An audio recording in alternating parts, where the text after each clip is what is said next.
రూపాయలు తీసుకునే దగ్గర 10 రూపాయలు అలా తీసుకుంటే బాగుండేది. అది ఉచితం కాకుండా, ఎందుకంటే గవర్నమెంట్ లాస్ అయినా మనకే కదా ప్రాబ్లం. ప్రతి ఊర్లో మన ఆటో వాళ్ళు ఎక్కువ ఉన్నారు, ఎన్ని కుటుంబాలు ఉన్నాయి, వీళ్ళంతా కలిసి ఎందుకు ఆలోచించట్లా? మనం కూడా కలిసి పోరాడితే గవర్నమెంట్ని పడేయగలం. మన భయం కూడా గవర్నమెంట్కి ఉండాలి. ఈసారి కనుక ఎవరైనా కానీ కనుక పథకం పెట్టాలి అనుకుంటే కనుక ఆలోచించి పథకం చెయ్యాలి. ఆటో వాళ్ళకి ఇబ్బంది అయితే మాకేంటండి, బస్సు లేకపోతే మామూలుగా మనకు అర్జెంట్ అయితే ఆటోకి వెళ్ళిపోతాం, అంతేగా మరి. చెప్పండి మీ అభిప్రాయం. రోడ్లు బాగున్నాయి, రోడ్లు బాగుంటే బళ్ళు బాగుంటాయి, బళ్ళు బాగుంటే డబ్బులు మిగులుతాయి. బాగుంది. గతంలో ఎలా ఉంది రోడ్లు వ్యవస్థ? గతంలో రోడ్లు లేవు, అసలు ఎత్తుకోవాల్సి వచ్చేది. సూపర్. ఏ విధంగా? అన్ని పథకాలు ఇస్తున్నాడు, ఏంటి ఒక్కొక్కటి చేసుకుంటూ వస్తున్నాడు. ఉచిత బస్సు బదులు ఉచిత విద్య, ఉచిత ఆరోగ్యం, వాటి మీద శ్రద్ధ పెడితే చాలా బాగుంటుంది. చూసాము, కొంతమంది కొట్టుకుంటున్నారు, తిట్టుకుంటున్నారు, కూర్చుందాక ఇబ్బంది పడుతున్నారు. డ్రైవర్లు బస్సు అద్దాలు కూడా పాల్గొట్టిన రోజులు ఉన్నాయి. ఎవరి ప్రభుత్వం వాళ్ళదమ్మా, అది మనం చెప్పకూడదు. ఆయనకి ఇష్టమైన వాళ్ళు కొందరు ఉన్నారు, ఈయనకి ఇష్టమైన వాళ్ళు కొందరు ఉన్నారు. గతానికి ఇప్పుడు తేడా ఏంటంటే ఏం చెప్తారు? అంతే బాగానే ఉంది నాన్న, ఇప్పుడు బాగానే ఉంది ఇప్పుడు వరకు. అంటే రైతు భరోసా మనకు లేవలే, కానీ తల్లి వందనం వచ్చింది, పర్లేదు. చూసుకుంటూ ఉంటారు. ఎలా ఉంది గతానికి ఇప్పుడు ఎలా ఉంది? కొంచెం పర్వాలేదు, కానీ ఆయిల్ రేట్లు బాగా విపరీతంగా పెరిగిపోయింది. ఆయిల్ రేట్లు విపరీతంగా ఖర్చులు. కూటమి ప్రభుత్వం పనితీరు ఎలా ఉంది? బాగానే ఉంది, పర్లేదు. ఇప్పుడేంటంటే ఇప్పుడు మిగతా వాటి మీద భారం పడిపోద్ది. అలా కాకుండా మనకేదో 10 రూపాయలు 20 రూపాయలు తీసుకునే దగ్గర 10 రూపాయలు అలా తీసుకుంటే బాగుండేది. అది ఉచితం కాకుండా, ఎందుకంటే గవర్నమెంట్ లాస్ అయినా మనకే కదా ప్రాబ్లం, అదైనా కూడా మనకే. అందుకని ఇప్పుడు బస్సులు కూడా తక్కువగానే ఉన్నాయి. అయితే ఇప్పుడు ఏంటంటే ఆటోలకు కూడా వెళ్ళేవాళ్ళు వెళ్తారు, ఎందుకంటే టైంకి రావు కాబట్టి. ఆటోలకు వెళ్ళేవాళ్ళు ఆటోలకు వెళ్తారు, బస్సులోకి వెళ్ళేవాళ్ళు బస్సులో వెళ్తున్నారు. కొంతమంది ఆటో డ్రైవర్స్ కూడా ఇదే అంటున్నారు, మహిళలు మొత్తం మాకు ఎక్కేది మహిళలే ఆటోలకి, అలాంటి మహిళలు మొత్తం బస్సులకి వెళ్ళిపోతున్నారు, మా జీవన ఆధారం ఏంటి, మా బతుకులు కూడా పట్టించుకోవాలి. అది మాత్రం కరెక్టే, ఎందుకంటే బస్సుల వరకు చాలా వరకు ఇంతకుముందు ఏంటంటే ఆటోలు ఎక్కేసేవాళ్ళు బాగా, బస్సు ఛార్జీ ఇదైనా ఒకటే కదా అని. ఇప్పుడు ఏంటంటే ఉచితంగా పెట్టాడు కాబట్టి ఎక్కుతున్నారు, తప్పనిసరి అనుకుంటే ఆటో ఎక్కుతున్నారు. అది అంతే. ఇంకా ఎలా అనిపించింది అంటే వేసేదేదో నాని బస్సులు ఎక్స్ట్రా వేసి రూపాయి తగ్గించేనా బస్సులు పెట్టేసుకుంటే బాగుంటుంది. కాకపోతే ఎక్కువ బస్సులు ఉండాలి. ఇప్పుడు కాలనీ ఉంది, దానికి ఎన్ని వేస్తున్నారు నిండా? ఇది 10:30 గంట, పొద్దున్న నుంచి 10:30 గంట, ఈ లోపల 7ంటికి 8ంటికి పనికి వెళ్ళే వాళ్ళు ఎంత ఇబ్బంది పడిపోతున్నారు. చాలా రిస్క్ కదా, అయ్యే డబ్బులు అయిపోతున్నాయి. ఇంకా ఇది పెట్టారన్న లాభం ఏముంది, మళ్ళీ పైన ఎక్స్ట్రా ఛార్జీ పడిపోతుంది. అది చూసుకోవాలి. ఇప్పుడు కరెంట్ బిల్లులు పెంచేశారా, దీనివల్ల ఏం సుఖం ఉంటే అనుకోవచ్చు, పోలేమ్మ సుఖం ఉంది అనుకోవడానికి. ఏంటంటే బాగా ఉన్నోళ్ళకైతే సేఫ్టీ అండి, లేనోడికైతే ఇబ్బంది. సార్ నమస్తే అండి. నమస్తే సార్. సార్ ఎలా ఉంది? మహిళలకు సంబంధించి కూడా ఉచిత బస్సు ప్రయాణం పెట్టడం జరిగింది, ఆటో వాళ్ళకి మీరేం చెప్తారు? సార్, పథకాలు పెడతాం తప్పులేదు. జగన్మోహన్ రెడ్డి గారు పథకం పెట్టారంటే దానికి ఒక ఎలా ఉంటుందంటే, అది ఆయన పాదయాత్ర చేసేటప్పుడు చక్కగా అవన్నీ మన డేటా అంతా తీసుకొని చక్కగా పథకం అమలు. ఆయన చేసిన పథకం ఏంటంటే, మన ఆటోలకు డబ్బులు ఇచ్చి మా నెత్తి మీద పైన బస్సులు పెట్టలేదు కాబట్టి మేమేం చేయాలంటే హ్యాపీగా ఉంది మా లైఫ్. ఆ పథకం మాకు దేనికి పనికి వచ్చిందంటే, ఇన్సూరెన్స్, పొల్యూషను, బ్రేకు 10,000 పెట్టి చేయించుకునేవాళ్ళం. ఇంకా ఆదాయం అంటారా, ఆయన సంరక్షణ ఆల్రెడీ ఆయన పథకాలు ఇచ్చాడు కాబట్టి డబ్బులు రొటేషన్ అవుతున్నాయి కాబట్టి మాకు ఎక్కడ లోటు అయితే అనిపించలేదు. అక్కడ ఆ పథకం ద్వారా మనం ఎవరు నష్టపోతున్నారో అది గమనించాలి. గవర్నమెంట్ గమనించకుండా మనం పథకం పెట్టేసాము, అది అయిపోయింది, మన ఓట్ల గురించి అని చెప్పేసి ఇదే పని కనుక జగన్మోహన్ రెడ్డి ఏ రోజు కూడా అలా ఆలోచించాల. ఎప్పుడు మన జనాలు ఓట్లు కావాలి అని చెప్పేసి ఏ రోజు ఆలోచించాల. ఆయన పెట్టాడంటే మంచి పథకాలు ప్రజల్లోకి వెళ్ళి అవి మంచిగా సెట్ అయినాయి కాబట్టి ఏ రిస్క్ లేదు. ఇప్పుడు నేను ఒకటే చెప్తున్నా సార్, నేను ఈ పథకం గురించి మా డ్రైవర్లందరూ నేను వీడియోలు చాలా చూశాను. నేను మా వీడియోలు రకరకాలుగా చెప్తున్నారు, ఫైనాన్స్ వాళ్ళు ఇబ్బంది అవుతుందండి, లేకపోతే మాకు ఇలాగా బస్సుల వల్ల మాకు ఇబ్బంది అవుతుందని చెప్తున్నారు. అసలు అది కాదు. మనం ఎందుకు ఐక్యంగా ఉండకూడదు? మన కుటుంబాలు ఎంత తక్కువ ఉన్నాయా? ప్రతి ఊర్లో మన ఆటో వాళ్ళు ఎక్కువ ఉన్నారు, ఎన్ని కుటుంబాలు ఉన్నాయి, వీళ్ళంతా కలిసి ఎందుకు ఆలోచించట్లా? మనం కూడా కలిసి పోరాడితే గవర్నమెంట్ని పడేయగలం. మన భయం కూడా గవర్నమెంట్కి ఉండాలి. ఈసారి కనుక ఎవరైనా కానీ కనుక పథకం పెట్టాలి అనుకుంటే కనుక ఆలోచించి పథకం చెయ్యాలి. ఊరకనే పథకాలు పెట్టేసి ఎవరి జీవితాలు నాశనం చేద్దామని చెప్పేసి ఇదైతే కరెక్ట్ కాదండి. సార్ నమస్తే అండి. నమస్తే అండి. సార్ ఎలా అనిపిస్తుంది 1 year కూటమి ప్రభుత్వం పనితీరు, మహిళలకు సంబంధించి కూడా ఉచిత బస్సు రిలీజ్ చేయడం జరిగింది, ఏం చెప్తారు? ఉచిత బస్సు బదులు ఉచిత విద్య, ఉచిత ఆరోగ్యం వాటి మీద శ్రద్ధ పెడితే చాలా బాగుంటుంది. ఇప్పుడు హాస్పిటల్కి వెళ్తే బయట హాస్పిటల్కి రోజుకి 500 తీసుకుంటున్నారు. ప్రైవేట్ హాస్పిటల్లో వారానికి 500 ఫీజు. అట్లా ఒక్కొక్కళ్ళు 10 రోజులకు ఒక 500 ఫీజు వాళ్ళది కూడా. అట్లా కాకుండా ఇట్లాంటివి ఇవ్వండి. ఉచిత వైద్యమును, ఉచిత చదువులు ఇవ్వండి. గవర్నమెంట్ స్కూల్ చదివే వాళ్ళకే ఇస్తే బాగుంటుంది. అట్లా అందరికీ. ప్రైవేట్ స్కూల్లో చదివే వాళ్ళకి కూడా మీరు ఫీజు రియంబర్స్మెంట్ ఇస్తున్నారు. ఎందుకు ఇస్తున్నారు అసలు? అట్లా అసలు ఫీజు రియంబర్స్మెంట్ తీసేయండి ఫస్ట్. ప్రైవేట్ స్కూల్లో చదివే వాళ్ళకి 1,50,000 పెట్టి చదువుతున్నారు. మీరు ఇచ్చే 18,000 ఏ పక్కకు వస్తాయండి? అసలు చాలా వృధా కదా అది. అలాంటివి చూడండి, అలాంటి అక్కర్లేదండి మాకు అసలు. అదేంటి సంగతి. రైట్ అండి. ఇప్పుడు దీనికి సంబంధించి కూడా ఆటో వాళ్ళు ఏమో డ్రైవర్స్ మొత్తం మాకు ఇబ్బంది అయిపోతుంది, ఆటోకి ఎక్కేదే మహిళలు మొత్తం కూడా, అలాంటి మహిళలు మొత్తం బస్సులకి వెళ్ళిపోతున్నారు, మా పరిస్థితి ఏంటంటూ కూడా వాళ్ళు అంటున్నారు. మీరేమంటారు? పబ్లిక్ కొందరికి బాగుంటుంది, పనికి వెళ్ళే వాళ్ళకి మాత్రం ఉచితం అయితే బాగుంటుంది. లేకపోతే మినిమం 10 రూపాయలు పెట్టండి. లేకపోతే 30 రూపాయలు టికెట్ బదులు 10 రూపాయలు పెట్టండి మినిమం. లేకపోతే 5 రూపాయలన్నా పెట్టండి. ఉచితం అనేటప్పటికి ఇలా నిన్న ఒక ఆమె తెలంగాణలో బస్సు కింద పడింది, వెనకాల 2 కాళ్ళు పోయినాయి ఆమెకి. ఇప్పుడు ఎవరు ఇస్తారు దానికి ఇన్సూరెన్స్? ఆమెకి పాపం పనికి వెళ్ళి ఆమె తోపులాట్లో 2 కాళ్ళు ఇరిగిపోయినాయి. టీవీలో చూపించారు, చూశాను, వార్తలు చూశాను నేను. వాళ్ళ ముందు అసలు ఉచితాలు తీసేయండి సార్. ఫస్ట్ ఉచితాలు తీసేసి మామూలుగా పెట్టండి, అదైనా బాగుంటుంది. చెప్పండి మీ అభిప్రాయం. రోడ్లు బాగున్నాయి, రోడ్లు బాగుంటే బళ్ళు బాగుంటాయి, బళ్ళు బాగుంటే డబ్బులు మిగులుతాయి. బాగుంది. గతంలో ఎలా ఉంది రోడ్ల వ్యవస్థ? గతంలో రోడ్లు లేవు, అసలు ఎత్తుకోవాల్సి వచ్చేది. ఎత్తుకోవాల్సి వచ్చేది. బాగున్నాయి. ఇప్పుడు రోడ్లు ముందు రోడ్లు బాగా చేస్తున్నారు, ఇంకా పెద్ద రోడ్లు వేస్తారని చూడాలి. పథకాల విషయానికి వస్తే ఏమంటారు? పథకాలు సేమ్ పథకాలే కదా, కొంచెం బాగా చేస్తున్నారు, ఇప్పుడు అందరికీ అందుతున్నాయి. మరి ఇప్పుడు రీసెంట్గా మహిళలకు సంబంధించి కూడా ఉచిత బస్సు ప్రయాణం పెట్టడం జరిగింది ప్రభుత్వం. అది బాగుందండి. అంటే 5 ఇవ్వడం అనేది బెస్ట్. ఎందుకంటే డీలక్స్ ఇవ్వడం మంచిది కాదు. ఎందుకంటే డబ్బులు ఉన్న వాళ్ళు డీలక్స్ బస్సు పోతారు, వాళ్ళకి అక్కర్లేదు యాక్చువల్గా. ఇవి 5 కరెక్ట్గా ఇచ్చారు, ఎక్స్ప్రెస్ కూడా బాగుంది. పథకాల విషయంలో రీసెంట్గా తల్లికి వందనము, రైతు భరోసా పథకాలు రిలీజ్ చేయడం కూడా జరిగింది, ఏం చెప్తారు? బాగున్నాయి. ఇవన్నీ అంత పాతయ్యే కదా, పేరు మార్చి పెట్టారు. బాగున్నాయి. Thank you. మరి ఇప్పుడు చూసుకుంటే కనుక ఆటో వాళ్ళు మేము ఇబ్బంది పడిపోతున్నాము ఈ ఉచిత బస్సు ప్రయాణం వల్ల, మాకంటూ ఒక న్యాయం చేయాలని చెప్పి వాళ్ళు కూడా అంటున్నారు. అదే మనం ఏదైనా టెక్నాలజీ పెట్టినప్పుడు పాత వాళ్ళు కొంచెం ఇబ్బంది పడతారు, కాకపోతే వాళ్ళకి ఏదో ఒకటి చేయాలి. వాళ్ళు ఏం చేయాలనేది వీళ్ళు గవర్నమెంట్ ఆలోచన చేయాలి. వాళ్ళంతా కూర్చొని డిస్కస్ చేయాలి. వాళ్ళకి ఏం కావాలో మనం చెప్పలేం కదా. వాళ్ళు డైరెక్ట్గా వాళ్ళతో మాట్లాడితే వాళ్ళు ఏం చెప్తారో అది చేస్తే బాగుంటుంది. కూడా ఉచిత బస్సు ప్రయాణం పెట్టడం జరిగింది కదా, ఏం చెప్తారు? అది కరెక్ట్గా లేదు. దీనివల్ల అందులో చూసాము, కొంతమంది కొట్టుకుంటున్నారు, తిట్టుకుంటున్నారు, కూర్చుందాక ఇబ్బంది పడుతున్నారు. డ్రైవర్లు ఆ బస్సు అద్దాలు కూడా పాల్గొట్టిన రోజులు ఉన్నాయి. తర్వాత డెవలప్మెంట్ విషయంలో కానీ డెవలప్మెంట్ అనేది ఇంకా ఈ వరదల గరదలు ఇవన్నీ చూస్తున్నారుగా. ఇంకో సంవత్సరం 2 సంవత్సరాలు పోయిన తర్వాత మార్పు వచ్చింది అనమాట. ఎలా ఉంది రోడ్లు? మరి రోడ్ల వ్యవస్థ ఎలా ఉంది అంటారు? కొన్ని చోట్ల బాగానే ఉన్నాయి, కొన్ని చోట్ల గుంటలు ఉన్నాయి, ఇంకా మారాలి. మారేద్ది అనుకుంటున్నాను. గతానికి ఇప్పటికి తేడా ఏంటంటే ఏం చెప్తారు? ఏదైనా ప్రభుత్వమే ఎలా ఉన్నది, మనం మారాలి కానీ ప్రభుత్వాలు మారవు. ఆ ప్రభుత్వం వాళ్ళు చెప్పింది చేస్తారు, ఈ ప్రభుత్వం ఉన్నప్పుడు వీళ్ళు చెప్పింది చేస్తారు, అంతే. ఎవరైనా అధికారులు మొన్నటి వరకు గత ప్రభుత్వం జగన్మోహన్ రెడ్డి గారు వైసీపీ మొత్తం కూడా పథకాలు ఏమీ ఇవ్వలేదని విమర్శించారు. పథకాలు ఇస్తుంది గత ప్రభుత్వం, ఏం చెప్తారు? అన్నీ అవ్వాలంటే ఒకేసారి అవ్వగా. జగన్ గారు ఇచ్చారు అలాగే పథకాలు, ఈయనే ఇస్తారు, కాకపోతే కొంచెం టైం పట్టిద్ది. మళ్ళీ జగన్మోహన్ రెడ్డి గారు మళ్ళీ వస్తాము 29లో మాదే అని చెప్పేసి కూడా అంటున్నారు. వచ్చే అవకాశం ఉందంటారా? 50-50 ఛాన్స్ ఈసారి మాత్రం. ఎందుకంటే డి అంటే డీగానే ఉంటుంది.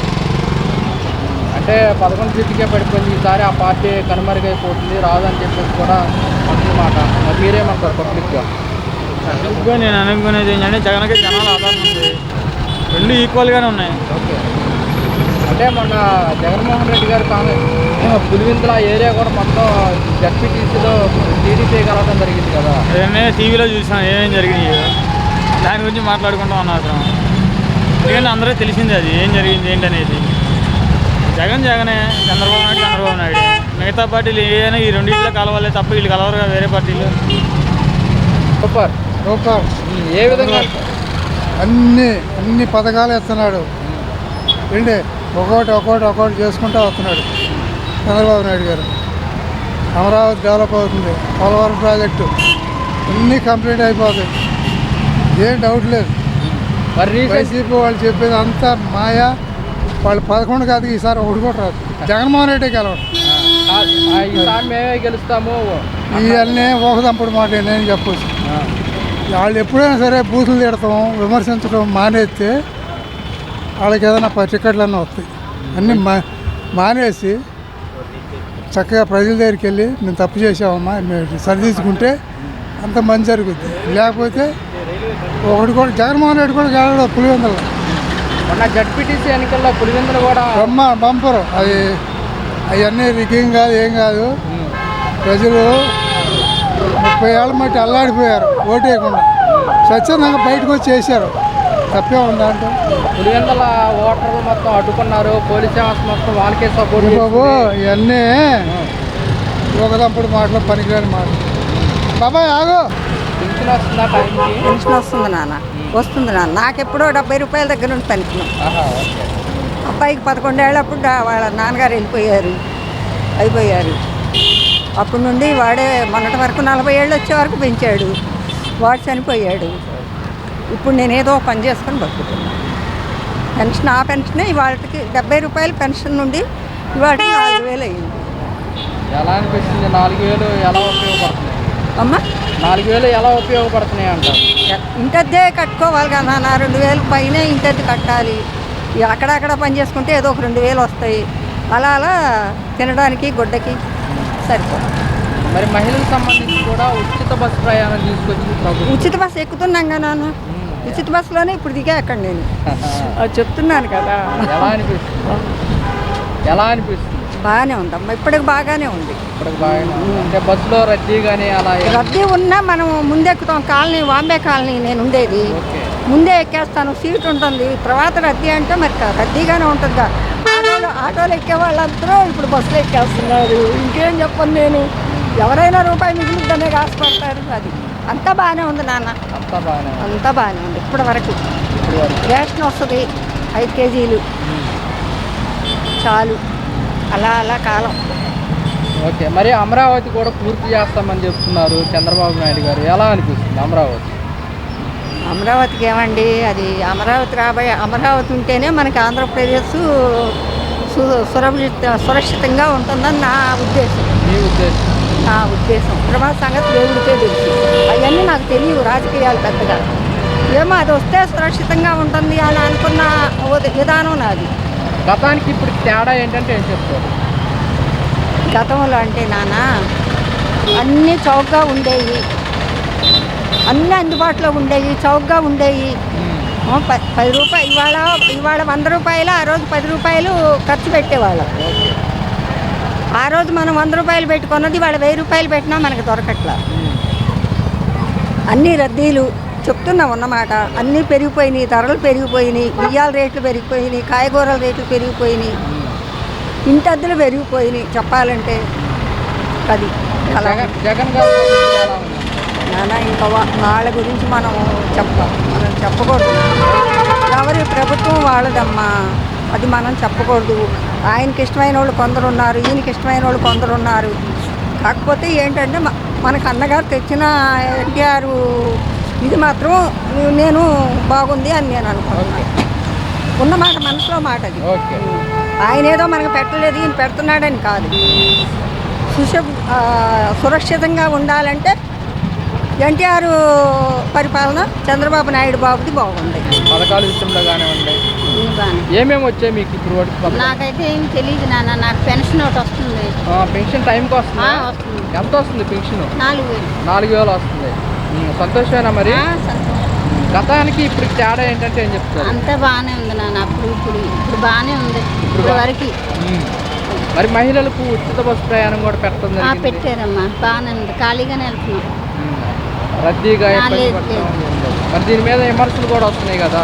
ఇక్కడ మన విజయవాడకి మేమున్న ఏరియా నుంచి ఎక్కడికి వెళ్ళినా నాకు ఫ్రీ ఖాళీగానే ఉంది. తర్వాత నాకు తెలియదు. నాకు తెలిసిన వరకు నేను చెప్తున్నాను, అంతే కదా. అబద్ధం ఆడకూడదు. ఓకే. ఒక మాట అమ్మ, మళ్ళీ చంద్రబాబు నాయుడు గారు అదే మళ్ళీ 2029లో వస్తా అని చెప్తున్నారు జగన్మోహన్ రెడ్డి గారు. ఎలా అనిపిస్తుంది? మళ్ళీ వచ్చే అవకాశం ఉంటుంది అంటారా ఆయన? ఏమో నాన్న, ఇప్పుడు మన మాట ఏం కాదు కదా, ప్రజల మాట అది. మనం ఏం చెప్పగలం? మనకైతే ఇప్పుడు బాగానే ఉంది. బాగానే ఉంది. పథకాలు ఏమేమి వచ్చాయి? నాకు మామూలు ఆరోగ్య ఇది వచ్చింది, తల్లి వందన వచ్చింది, 13,000. ఎలా అనిపిస్తుంది? బాగానే ఉంది ప్రభుత్వం, పర్లేదు. వందనము అలాగే అంటే రైతు భరోసా మనకు లేవులే కానీ తల్లి వందన వచ్చింది, పర్లేదు. గతానికంటే పర్లేదు అంటారా? ఎలా ఉంది స్కూలు విద్య బాగానే ఉంది. మనకి ఇప్పుడు కూడా మెసేజ్లు వస్తున్నాయి, బాగానే ఉంది. మా అబ్బాయిది బాగా. మరి మహిళలకు సంబంధించి కూడా ఉచిత బస్సు ప్రయాణం అదండి మనకు మహిళలను అడగాలి, ఇంకా అది మనం చెప్పలేం కదని. కానీ బాగానే ఉంది ప్రభుత్వం. రోడ్లకు కానీ ఏదైనా సరే కొద్దిగా పర్లేదు. అమరావతి పూర్తి చేస్తామంటున్నారు, ఎలా అనిపిస్తుంది? చెయ్యాలి, బాబు గారు చేస్తారా అనిపిస్తుంది మాకు. చేస్తేనే కదా మన పిల్లల ఫ్యూచర్లో బాగుంటుంది. మరి ఇప్పుడు మళ్ళీ జగన్ గారు నెక్స్ట్ మేమే వస్తామని చెప్తున్నారు, వచ్చే అవకాశం ఉంటుంది అంటారా? అది తర్వాత సంగతి. అది మరి మహిళలకి ఉచిత బస్సు ప్రయాణం పెట్టారు కదా, ఏమంటారు దీని గురించి? కష్టం మంచిదని అంటారా? ఒక విధంగా మంచిదే, మరి ఒక విధంగా జెంట్స్ కూడా ఇదేం చూడాలి కదా, ఎంతో కొంత. లేడీస్ వరకే ప్రతిపాదించాడు, మరి జెంట్స్ మరి వాళ్ళు కూడా ఆలోచించాలి.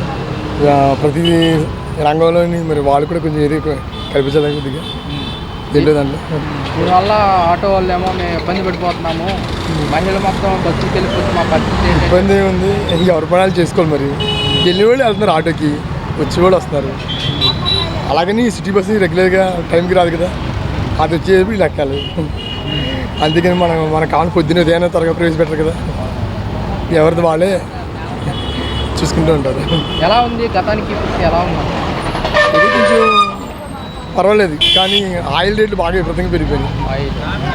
ఆయిల్ రేట్లు విపరీతంగా ఖర్చులు ఏదో బతుకు చాలా వరకు ఇది కష్టంగానే భారంగానే ఉంది ఇంచుమించుగా. ఎలా ఉండేది అంటారు? జగన్ గారు ఉన్నప్పుడు ఎలా ఉండేది? జగన్ గారు సేమ్ టు సేమ్ అంతే, ఏమైంది. అదేంటి ఆయన ఏమో ఎక్కువ డబ్బులు ఇచ్చి అందరిని కూర్చోబెట్టాడు. కష్టపడాలని 90% కష్టపడాలి ప్రతి ఒక్కరు తెలుసుకొని. డబ్బులు వస్తాయి కదా అని మనం ప్రభుత్వం ఆడించకూడదు, మన పని మనం చేసుకోవాలి, నా ఉద్దేశం అది. వాళ్ళే పెడతాం మనం తింటాం అనేది అది కూడా తప్పు. మరి ఇప్పటికే మనం లో బడ్జెట్లో నడుస్తున్నాం చాలా వరకు ప్రతిదీ. అలాగే కుటుంబాలు మధ్యతరగతి వాళ్ళు బతకాలంటే మహా కష్టం ఈ రోజుల్లో, ఇంకా చాలా వరకు. కూటమి ప్రభుత్వం పనితీరు ఎలా ఉంది? బాగానే ఉంది, పర్లేదు. పథకాల విషయంలో కానివ్వండి అన్నీ బాగానే ఉంటున్నాయి. ఏమేమి వచ్చాయి ఇప్పుడు వరకు? నేనా అంటే చుట్టాల ఇంటికి వచ్చాను, మాదైతే ఇది తుని. ఎలా ఉంది? బాగానే ఉంది, పర్లేదండి. ఉచిత బస్సులు పెట్టారు కదా, ఏమంటారు? అంటే ఉచిత బస్సు ప్రయాణం మరి ఇంకా మరి ఉచిత బస్సు ప్రయాణానికి నేను హైదరాబాద్లో ఉన్నాను, నిన్నే వచ్చాను అక్కడికి. ఇంకా దాని గురించి పెద్దదిగా తెలియదు. గతానికి ఇప్పుడు తేడా ఏంటంటే ఏం చెప్తారు? గతానికి ఇప్పటికి తేడా అయితే మరి రోడ్లు, తర్వాత కాలువ ఇవన్నీ చాలా బాగా చేస్తున్నాడు. మరి జగన్మోహన్ రెడ్డి ఉన్నతాడు కాలువ కానీ రోడ్లు కానీ ఇంకేమీ ఉంది కాదు. ఇప్పుడైతే మరి రోడ్లు, కాలువలు, తర్వాత ఇవన్నీ బాగానే ఉన్నాయి. మరి అది పిల్లలకి తల్లికి వందనం, తర్వాత రైతు భరోసా, తర్వాత పింఛన్లు ఇవన్నీ చక్రంగానే వస్తున్నాయి. అదండి. మీరు మహిళలకు ఉచిత బస్సు ప్రయాణం పెట్టారు కదా, ఎలా అనిపించింది? మేము ఈరోజే వచ్చామండి, బస్సు ఆధార్ మీద వచ్చారా? ఈరోజు వచ్చాము. ఎలా అనిపించింది? బాగానే ఉంది. ఎక్కడి నుంచి వస్తున్నారు? మేము సూరంపల్లి నుండి. సూరంపల్లి నుంచి వస్తున్నారు. ఇక్కడికి సుమారుగా టికెట్ ఎంత ఉంటుంది? ఇక్కడికి 30. వెళ్ళటం 30, రావటం 30, 60 రూపాయలు సేవ్ అయినట్టే. ఎలా అనిపించింది? రద్దీగా ఉంటాం కానీ మహిళలు ఎక్కువ ఉంటాం కానీ అలా? మహిళలు ఎక్కువగానే ఉన్నారు, బాగానే ఉంది. బాగా రద్దీగా ఉందంటారా? రద్దీగానే ఉంది. ఈ బస్సు ప్రయాణం వల్ల మీకు ఉపయోగమేనంటారా? మరి ఆటో వాళ్ళకి ఇబ్బంది అయిపోతుంది అని చెప్పేసి కూడా ఆటో వాళ్ళు అంటున్నారు కదా. ఆటో వాళ్ళకి ఇబ్బంది అయితే మాకేంటండి, బస్సు లేకపోతే మామూలుగా మనకు అర్జెంట్ అయితే ఆటోకి వెళ్ళిపోతాం అంతేగా. మరి ఆటో డ్రైవర్స్ మొత్తం కూడా మహిళలు మొత్తం ఎక్కేదే మహిళలు ఆటోలకి, అలాంటి మహిళలు మొత్తం బస్సులకి వెళ్ళిపోతున్నారు, మా జీవన ఆధారం ఏంటి అని చెప్పేసి కూడా అంటున్నారు. మీరేమంటారు? మరి వెళ్ళే వాళ్ళు వెళ్తారండి ఆటోకి, ఆటో వాళ్ళు కూడా వెళ్తున్నారు. కాకపోతే బస్సులు వెళ్ళే వాళ్ళు ఏమి మరి ఇబ్బందిగా ఉండేవాళ్ళు ఇంట్లో ఉంటారు కదా, వాళ్ళు బస్సులకి వెళ్తున్నారు. లేదు రూపాయి మనం అర్జెంటుగా వెళ్ళాలనుకుంటే ఆటోకి వెళ్ళిపోతున్నారు. ఆటోలు కూడా ఖాళీ లేవు.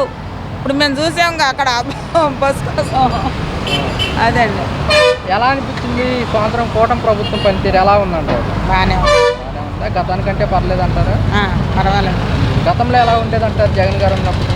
జగన్ గారు ఉన్నప్పుడు కూడా పర్వాలేదండి. కాకపోతే ఇది లేదుగా, కొంచెం ఫ్రీ టికెట్ కాదుగా, ఇప్పుడు పెట్టారు. జగన్ కూడా ఆయన చేసాడు కండి. జగన్ కూడా ప్రభుత్వం 18 ఏళ్ళు వేసాడు మహిళలకి. మరి అయ్యని అన్ని సౌకర్యాలు చేసాడు జగన్ కూడా.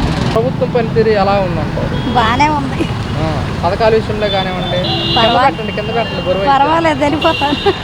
కాదమ్మా. బాగానే ఉందిలేండి. ఆయన వచ్చిన కాంచి బాగానే ఉందిగా. చంద్రనాయుడు బాబు వచ్చిన కాంచి బాగానే ఉందిలేండి. ప్రభుత్వం తీరి అంటే మరి ఇంకంతే. బాగానే ఉందిలేండి. బాగానే ఉంది, బాగానే చేస్తున్నారు. ఇంకా బస్సు ప్రయాణం అంటున్నారు కదా, ఎలా ఉంది? ఎక్కలేదండి. లేదండి, చేయలేదు. మేము ఎక్కడ ఇంట్లోనే కదా ఉంటాము, ఎక్కడికి వెళ్ళలేదు బయటికి. చేశారా అంటున్నారు బస్సులు. మరి బాగానే ఉందండి, బాగానే చేస్తున్నారు. తల్లికి వందనం పథకాలు అలాంటివి పడ్డాయా మీకు? లేదండి, ఇంకా రాలా. లేదు, అమ్మఒడి పడింది పిల్లలకి అంతే. ఎంత పడింది? 13,000. గతంలో కూడా అంతే 14,000 అంత ఉన్నది జగన్ ఉన్నప్పుడు. ఇప్పుడు 13,000 పడ్డాయి. గతానికి ఇప్పటికి తేడా ఏంటంటే ఏం చెప్తారు? అయిపోయింది లేదు. గతానికి ఇప్పటికి తేడా ఏంటంటే ఏం చెప్తారు? ఏం చెప్తామండి గతానికి. ఎలా ఉందండి కూటమి ప్రభుత్వం? సూపర్ అండి. సూపరా? ఏ విధంగా అంటారు? దేనికైనా మొత్తం ఆందోళన సూపర్గా ఉంది మొత్తం, అంతే. పథకాల విషయంలో ఎలా ఉందంటారు? పథకాలు కూడా బాగున్నాయి, ఒక్కటి చేస్తున్నారు కదా. రీసెంట్గా మహిళలకు సంబంధించి కూడా ఉచిత బస్సు ఒకటా ఏ వస్తుంది. అమ్మ ఒడి వేసేది ఎంతమంది పిల్లలు ఉంటే అంతమందికి. మళ్ళీ రైతు భరోసా వేసాడు, బాగుందండి. మరి తల్లికి వందనము చూసుకుంటే ఎంతమంది ఉంటే అంతమందికి పడింది. గతంలో జగన్ గారు ఉన్నప్పుడు ఒకరికే పడేది. అవునండి. ఎలా అనిపించింది ఇది? బాగుందండి. మరి ఇప్పుడు ఉచిత బస్సు ప్రయాణం వల్ల ఆటో వాళ్ళకి ఇబ్బంది అయిపోతుంది, మా బాధను అర్థం చేసుకోవాలని కూడా చెప్పేసి ఆటో డ్రైవర్స్ అన్నమాట. మీరేమంటారు? ఏముందండి, ఇక్కడ తెలంగాణలో చేశారు కదా, కర్ణాటక తెలంగాణ ఉందంట. మరీ ఇబ్బంది ఏముండదు లేదు, వాళ్ళ చేత వాడకూడదు. సంబంధించి కూడా అన్నదాత సుఖీభావ వేయడం జరిగింది ప్రభుత్వం. ఎలా అనిపిస్తుంది? వేస్తే మంచిదే. వాళ్ళు మరి కష్టజీవులు కదా, వాళ్ళ దేశాన్ని మరి మొట్టమొదటిగా రైతే కదా, పంట పండిస్తేనే కదా మనం ఏ ఆట ఆడినా కానీ ఇది అవటానికి. వాళ్ళకి వేస్తే మంచిదే, వేయాలి. తొందరగానే వేస్తే వాళ్ళు ఏదైనా కొనుక్కుంటారు. రైతు పెట్టుబడి పెట్టేవాడు రైతే కదా, ముందు ఆయనకి మంచిది కదా, మరి ఆయనకి అలాంటి వాళ్ళకే వేయాలి. అది ఎలా ఉన్నాయి రోడ్ల వ్యవస్థ కానీ గతానికి ఇప్పటికి? రోడ్లు అయితే పర్వాలేదు, కానీ కొన్ని మార్చాలా, వాళ్ళు వేస్తే బాగుంటుంది. కొన్ని చోట్ల అనేది అట్లానే ఉన్నాయి. అది గతంలో ఎలా ఉందంటారు ప్రభుత్వం పనితీరు, ఇప్పుడున్న ప్రభుత్వం పనితీరు మధ్య తేడా ఏంటంటే ఏం చెప్తారు? తేడా అనేది ఏముంది, వీళ్ళు వచ్చే సంవత్సరం అయింది, వాళ్ళు 4 ఏళ్ళు అయింది, 5 సంవత్సరాలు వాళ్ళు పరిపాలన చేశారు. మరి వాళ్ళు రోడ్ల గురించి పట్టించుకోలేదు. చాలామంది ఈ గోతుల అవస్థ కానీ వాళ్ళు కానీ ఇదయ్యారు. పాపం చాలామంది ప్రాణాలు కోల్పోయిన వాళ్ళు ఉన్నారు గతంలో. మరి ఇప్పుడంటే వీళ్ళు మరి దాన్ని తెలుసుకుని ఇంకా రోడ్లు డెవలప్మెంట్ చేస్తే అలాంటి మరణాలు తగ్గుతాయి అనేది నా అభిప్రాయం. రీసెంట్గా మహిళలకు సంబంధించి కూడా ఉచిత బస్సు ప్రయాణం రిలీజ్ చేయడం జరిగింది ప్రభుత్వం. ఏమంటారు దీనిపైన? బాగుంది. ఆటో వాళ్ళకి కూడా న్యాయం చేస్తామని చెప్పారుగా. న్యాయం జరిగితే వాళ్ళ నుంచి కూడా వ్యతిరేకత ఉండదుగా ఆటో వాళ్ళ నుంచి. మహిళలకు మటుకు బాగుంది. 5 రకాల బస్సులు ప్రవేశించడం, వాళ్ళు ఏదే బస్సుల్లో ప్రయాణించాలో, ఎలాంటి బస్సుల్లో ప్రయాణించకూడదు అనేది కూడా వివరాలు ఇచ్చారు. కాబట్టి దానివల్ల కన్ఫ్యూజ్ లేకుండా ఉందనేది మహిళల్లోనే మేము తెలుస్తుంది. మరి దీనివల్ల మహిళలకు ఉచిత బస్సు ప్రయాణం పెట్టడం వల్ల కూడా కొన్ని ఇబ్బందులు ఫేస్ చేసి ఉండాల్సి వస్తుంది. వ్యతిరేకత ఉంది అంటున్నారేంటి, నిజమేనంటారా? వ్యతిరేకత ఎవరికి ఉంది? ఇప్పుడు గవర్నమెంట్ తీసుకున్న నిర్ణయం, దాని మీద లాభమా నష్టం అనేది ప్రభుత్వం నిర్ణయాలు చేస్తుంది. కూటమి ప్రభుత్వం తరఫున బాగుంటేనే కదా ప్రజలకి బాగున్నదే చేస్తారు. బాగోలేనిది వాళ్ళు ప్రవేశపెట్టరు అనేది నా అభిప్రాయం.